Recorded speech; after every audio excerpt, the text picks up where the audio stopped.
Why in the world would you move away from New York City to a small town at the southwest corner of Germany called Freiburg? Once in a while, we get the answer. And we understand why the Lubavitcher Rebbe sent us specifically to Freiburg and how the Rebbe cares so much for every single Jew. This story took place around 3 years ago. My husband went to our local grocery store at a day and at a time that he usually doesn't go. And suddenly he gets a tap on his shoulder. "Shalom," the guy says. "Shalom back to you," says my husband. "I'm a Jew," says the guy. "Ich bin auch ein Jude." "I'm also a Jew," says my husband. "And I studied in the Lubavitcher yeshiva." Now that definitely caught my husband's attention. "I did as well," said my husband. And that's when he made sure not to leave the store without getting this guy's phone number. It was then, for the next 8 months, practically every single day, Morris would call me at 8 a.m. to vent about American politics. Now, every so often, he would throw a surprise. One time he called me, "Rabbi, I prepared this one for you. Baruch atah Hashem." And then something extremely strange happened. The phone calls, every single phone call, Morris would say, "Rabbi, what's with my Jewish burial spot?" Now, Morris was a healthy 70-year-old. Yom Kippur came and we honored him to read the Haftorah.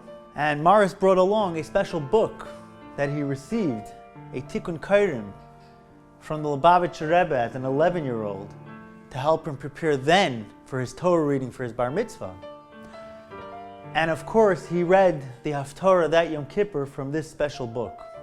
Now, let's not forget, the last 50 years of Judaism was practically on empty. A couple of weeks after I get the phone call from Morris, "Rabbi, I tripped and fell. I'm not feeling well."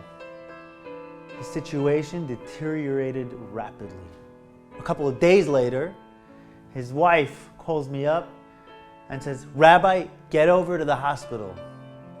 I quickly jump in the car, drive over, walk into Morris's room. He's running an extremely high fever, sweating. I take out my tefillin, put tefillin on Morris, we say Shema, sing a couple of Jewish songs that Morris knew. At that moment, his wife tells me, "I'm going to walk out for a couple of minutes before you leave." And all of a sudden, his heart rate just started to drop. I panicked. I find the vidui, and then I put on some nigunim, songs of the Lubavitcher Rebbe that I only assumed Morris heard himself. It was at that moment that Morris returned his soul to his Maker. Morris received Jewish burial. Now, I really felt at that time that this gift, this book that Morris received, wasn't just a tikkun. It was the Rebbe instilling in Morris that no matter where, what, or when, this was his eternal connection to Judaism. To make sure that his Moshe Chaim, Morris, would receive a full Jewish burial.